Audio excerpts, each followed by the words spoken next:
Hello दोस्तों, welcome to my channel pharma stock. आज के इस वीडियो में मैं आप लोग को बताने वाला हूं डेंगू बुखार के इलाज के बारे में कि डेंगू बुखार कैसे होता है, इसके लक्षण क्या होते हैं और इसमें कौन से मेडिसिन का यूज करना चाहिए। तो चलिए दोस्तों स्टार्ट करते हैं आज का यह वीडियो। तो सबसे पहले आप यहां से जानेंगे कि डेंगू बुखार कैसे होता है। तो मैं सबसे पहले आप लोग को बता दूं कि डेंगू बुखार को ब्रैकबोन फीवर के नाम से भी जाना जाता है और यह एक वायरल इन्फेक्शन होता है जो DENV यानी डेंगू वायरस के कारण होता है और यह इन्फेक्टेड मच्छर यानी एडिजो मस्कीटो के द्वारा फैलता है। यानी जब ये एडिज मस्कीटो कोई पर्सन को किसी पर्सन को बाइट करते हैं तो देन उसके कारण ये डेंगू फीवर फैलता है। और मैं आप लोग को बता दूं कि अगर कोई हेल्दी पर्सन है और उसे अगर मस्कीटो काट रहा है, कोई अनदर मतलब कोई भी मस्कीटो कट कर रहा है और इस हेल्दी पर्सन को पहले से ऑलरेडी क्या है डेंगू फीवर है, तो देन ये मच्छर भी इन्फेक्टेड हो जाएगा और ये फिर इन्फेक्टेड मच्छर किसी अदर पर्सन को कट करेगा, बाइट करेगा, देन वो भी डेंगू बुखार का मतलब शिकार हो जाएगा, उसे भी ये बुखार हो जाएगा, ये बीमारी हो जाएगा। तो इस तरीके से आप समझ गए होंगे कैसे होता है ये डेंगू फीवर। नेक्स्ट बात करते हैं कि इसके लक्षण क्या क्या होते हैं, यानी अगर किसी को डेंगू बुखार मतलब हो रहा हो या फिर हो गया हो तो उसके बॉडी पे क्या क्या लक्षण दिखाई देते हैं। तो आप यहाँ से देख सकते हैं आई पेन यानी आँख में दर्द होना, बुखार का होना, बुखार मतलब हाई ज़्यादा मात्रा में बुखार होना, 100 डिग्री से ऊपर और 102 डिग्री फ़ारेनहाइट तक हो जाना, और मांसपेशियों में दर्द होना, सिर में दर्द होना, बोन पेन होना यानी हड्डियों में दर्द होना, साथ ही साथ आप देखेंगे नोजिया एंड वोमिटिंग होना यानी उल्टी होना, बार बार उल्टी होना और जी घबराना, जी मचलाने जैसी समस्या होना, और जॉइंट में पेन होना मतलब जो जोड़ होते हैं वहाँ हड्डियों के बोन के जॉइंट पे पेन होना, और साथ ही साथ बॉडी पे रेसेज होना यानी लाल लाल धब्बे हो जाना। जैसे कि आप यहाँ पे देख सकते हैं ये फीमेल एडिज मस्कीटो है, इसी मस्कीटो के काटने की वजह से यह डेंगू बीमारी फैलता है, यानी डेंगू बुखार एक दूसरे पर्सन में फैलता है। नेक्स्ट अब बात करते हैं कि ये जो डेंगू बुखार का जांच क्या होता है, मतलब कौन अगर किसी पर्सन को या किसी पेशेंट को डेंगू बुखार हो गया हो तो उसको डॉक्टर पता लगाने के लिए कौन कौन से टेस्ट करवाते हैं। तो आप यहाँ पे देख सकते हैं मोस्ट 5 इंपॉर्टेंट टेस्ट है जिसके थ्रू डेंगू बुखार को पता लगाया जाता है।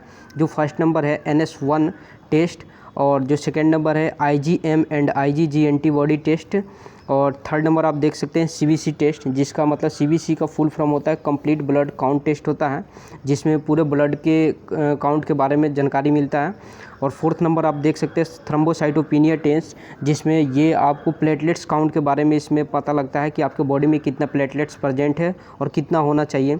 नेक्स्ट आप देख सकते हैं 5 नंबर LFT टेस्ट होता है यानी लीवर फंक्शन टेस्ट। इस टेस्ट के according SGPT and SGOT level को इंक्रीज हो जाता है, जिसके कारण से ये मतलब फीवर आता है, डेंगू बुखार होता है, जिसमें प्लेटलेट्स कम मतलब क्या हो जाता है, कम हो जाता है, जिसके कारण से ये बुखार होता है। तो इस तरीके से इन टेस्ट के द्वारा डॉक्टर इस बुखार को यानी डेंगू बुखार को पता लगाते हैं। और मैं आप लोग को बता दूं कि एवरी ईयर यानी प्रत्येक साल इंडिया के अंदर 1 लाख केसेज इस डेंगू बुखार के पाए जाते हैं, यानी 1 लाख पेशेंट हर साल इस डेंगू बुखार के केसेज मिलते हैं इंडिया के अंदर। नेक्स्ट अब बात करते हैं कि ये जो वार्निंग साइन क्या क्या होते हैं इस डेंगू बुखार के। तो आप यहाँ पे देख सकते हैं बुखार ख़त्म होने के 2-3 दिन बाद ब्लड का वोमिटिंग होना, यानी जब पेशेंट को बुखार आता है फिर 1-2 दिन बाद ख़त्म होता है, देन उसके बाद क्या होता है खून की उल्टी होना स्टार्ट होता है। ब्लीडिंग गन यानी मसूड़ों से खून आना, यानी जो दांत के मसूड़े होते हैं वहाँ से भी खून निकलता है। और इस कंडीशन में तेज़ी से प्लेटलेट्स काउंट कम होता है, यानी जो नॉर्मल बॉडी में प्लेटलेट्स होना चाहिए 1.5 लाख से 4 लाख तक होना चाहिए, तो इस कंडीशन में मतलब 1.5 लाख से ही बिल्कुल कम हो जाता है, प्लेटलेट बहुत तेज़ी से कम होना स्टार्ट होता है। और एक दिन में 2-3 बार वोमिटिंग होता है, बार बार मतलब उल्टी होना, इस तरीके की समस्या होती हैं। और यहाँ पे देख सकते हैं कि ये जो प्लेटलेट लेस देन 1.5 लाख यानी 1.5 लाख से भी कम हो जाता है, जो कि उस कारण में ये डेंगू बुखार बहुत तेज़ी से होता है, जिससे बहुत ऐसा कंडीशन आता है जिस कंडीशन में प्लेटलेट्स कम होने की वजह से पेशेंट का मौत भी हो जाता है। तो इस कंडीशन अगर ऐसा आपको बुखार हो तो जल्द से जल्द किसी डॉक्टर से कंसल्ट लेना चाहिए और अपना ट्रीटमेंट करवाना चाहिए ताकि समय पे इलाज हो सके। नेक्स्ट अब बात करते हैं कि डेंगू बुखार के लिए कौन कौन से मेडिसिन को यूज करना चाहिए। तो आप देख सकते हैं कैरिपिल टैबलेट्स, जो कि सबसे मतलब उपयोगी टैबलेट्स होता है, और इसके अंदर आप यहाँ पे देख रहे हैं कार्सिका और पपाया लीफ एक्सट्रैक्ट टैबलेट्स, इसमें मतलब पपाया लीफ के एक्सट्रैक्ट प्रेजेंट होता है और इससे ये मिलकर बना हुआ होता है। और इसके यूज का बात करें तो इंक्रीज लेवल ऑफ प्लेटलेट्स, यानी बॉडी के अंदर प्लेटलेट्स के लेवल को बढ़ाता है, इंक्रीज करता है। और इस टैबलेट के डोज का बात करें कि कितने मात्रा में यूज करना चाहिए, तो आप देख सकते हैं 18 ईयर्स मोर पेशेंट, यानी जो 18 साल से अधिक उम्र के जो पर्सन होते हैं उन्हें TDS लेना चाहिए, यानी दिन में 3 बार इस टैबलेट को लेना चाहिए और ये 5 डेज तक कंटिन्यू लेना चाहिए। और इस बुखार का बात करें तो ये 7 दिनों तक लगातार 7 दिनों तक कंटिन्यू ये बुखार रहता है, जिसके कारण से ये पता चलता है कि डेंगू बुखार आपको हो गया है। तो इस तरीके से आप कैरीपिल टैबलेट्स को यूज कर सकते हैं। ये एडल्ट पर्सन के लिए होता है जो 18 ईयर्स से एबव हैं, यानी अधिक हैं। और नेक्स्ट मेडिसिन का बात करें तो आप यहाँ पे देख सकते हैं पपाया लीफ जूस, यानी ये सबसे इम्पोर्टेंट होता है। बहुत सारे कंडीशन में आप लोग देखे होंगे कि जिसको ये क्या होता है, जिस पेशेंट को अगर ये मतलब डेंगू बुखार हो गया होता है तो इसमें डॉक्टर ज़्यादातर कंसल्ट करते हैं कि आप पपीते का जूस पिएं या फिर पपीते के मतलब पत्तों का जैसे काढ़ा बनाकर पिएं, क्योंकि ये काफ़ी मतलब फ़ायदेमंद और उपयोगी होता है। क्योंकि जो ये मतलब पपाया लीफ जूस होता है, ये जो बॉडी के अंदर प्लेटलेट्स काउंट होता है उसको बढ़ाने में काफ़ी मतलब हेल्प करता है। और इस सिरप का बात करें तो आप देख सकते हैं इंक्रीज लेवल ऑफ प्लेटलेट्स, इसका काम क्या होता है, बॉडी में प्लेटलेट्स के लेवल को इंक्रीज होना। और आप लोग को पता है कि जब बॉडी में प्लेटलेट्स की कमी आती है देन उस कारण डेंगू बुखार होता है, और डेंगू बुखार के कंडीशन में ही प्लेटलेट्स कम होता है। और इस टैबलेट्स जूस के मतलब डोज का बात करें कि कितनी मात्रा में यूज करना चाहिए, तो आप देख सकते हैं जो 18 ईयर्स लेस पेशेंट है, यानी जो 18 साल से कम उम्र के बच्चे हैं या जो भी पेशेंट है, मरीज हैं, उन्हें इस सिरप को यूज करना चाहिए। और जो 1 से 5 ईयर्स इसके डोज मतलब जो 1 से 5 साल के जो पर्सन होते हैं, जो बच्चे होते हैं, उन्हें 5 ml दिन में 3 बार यूज करना चाहिए, यानी 5-5 ml दिन में 3 बार लेना चाहिए। ये 5 दिन तक कंटिन्यू लेना चाहिए। और ये जो 5 से 18 ईयर्स तक हैं, जो 5 से 18 साल तक के हैं, उन्हें 10 ml लेना चाहिए, TDS लेना चाहिए, मतलब दिन में 3 बार और 5 दिन तक कंटिन्यू लेना चाहिए। उस कंडीशन में आपके बॉडी के अंदर जो प्लेटलेट्स की कमी आई होगी वो मतलब इंक्रीज हो जाएगी, नॉर्मल हो जाएगी। अब नेक्स्ट मेडिसिन का बात करें 3rd नंबर, तो आप यहाँ पे देख सकते हैं हेपामर्ज टैबलेट्स, ये भी काफ़ी उपयोगी टैबलेट्स होता है।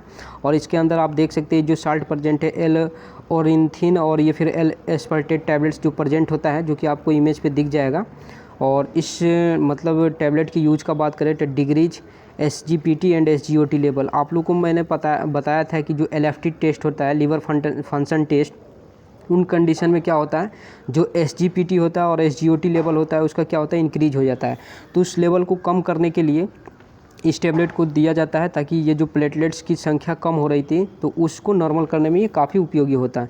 और जब ये SGPT और SGOT का लेवल बढ़ता है तो उस कंडीशन में क्या होता है कि प्लेटलेट्स में कमी आती है, यानी जो प्लेटलेट्स होता है वो डिक्रीज होता है, कम होता है। और तो इसलिए इस टैबलेट्स को दिया जाता है ताकि SGPT और SGOT का लेवल डिक्रीज हो जाए, कम हो जाए। और इसके डोजेज का बात करें तो फॉर एडल्ट के लिए BD, यानी दिन में 2 बार इस टैबलेट को यूज करना चाहिए, ट्विस इन ए डे। ये काफ़ी उपयोगी टैबलेट्स होता है। नेक्स्ट अब बात करते हैं कि इस डेंगू फीवर में आप लोग को पता है कि बुखार रहता है, यानी ज़्यादा मात्रा में बुखार रहता है, तो उस कंडीशन में आपको पैरासीटामोल टैबलेट्स का यूज करना चाहिए, जो कि 650 mg आपको डोलो ब्रांड से या फिर अदर बहुत सारे मतलब ब्रांड नेम्स आपको मार्केट में मिल जाएगा। और ये फीवर को कम करने में ये काफ़ी उपयोगी होता है, यानी फीवर को कम करता है। और इसके डोज का बात करें तो एडल्ट्स के लिए BD और TDS, यानी बुखार के अकॉर्डिंग आपको इसको यूज करना चाहिए, दिन में 2 बार या फिर दिन में 3 बार एक टैबलेट को यूज कर सकते हैं।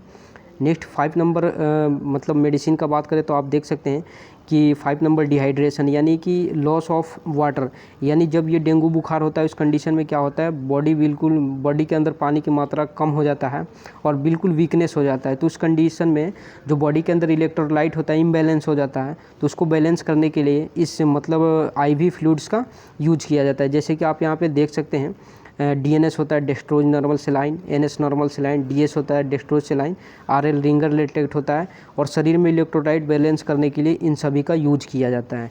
तो इस तरीके से आप देख सकते हैं जो पेशेंट के मतलब जो कंडीशन होता है उसके अकॉर्डिंग इस सेलाइन को यूज किया जाता है। अब जो 6 नंबर मेडिसिन है आप यहाँ पे देख सकते हैं oral ORS and liquid. Oral ORS का मतलब होता है ओरल रिहाइड्रेशन सोल्यूशन, और ये लिक्विड फॉर्म में होता है, और कोकोनट वाटर, इन दोनों यानी नारियल पानी और ORS का यूज किया जाता है, ताकि ये भी काफ़ी हेल्पफुल होते हैं, शरीर में जो इलेक्ट्रोलाइट इम्बैलेंस होता है उसको बैलेंस करने में काफ़ी उपयोगी होते हैं। तो इस तरीके से दोस्तों आप लोग समझ गए होंगे डेंगू बुखार के लिए कौन कौन सी दवाई के यूज करना चाहिए। तो आप लोग को समझ में आ गया होगा। If you understand this video please like, subscribe and share my channel. Thanks for watching my video.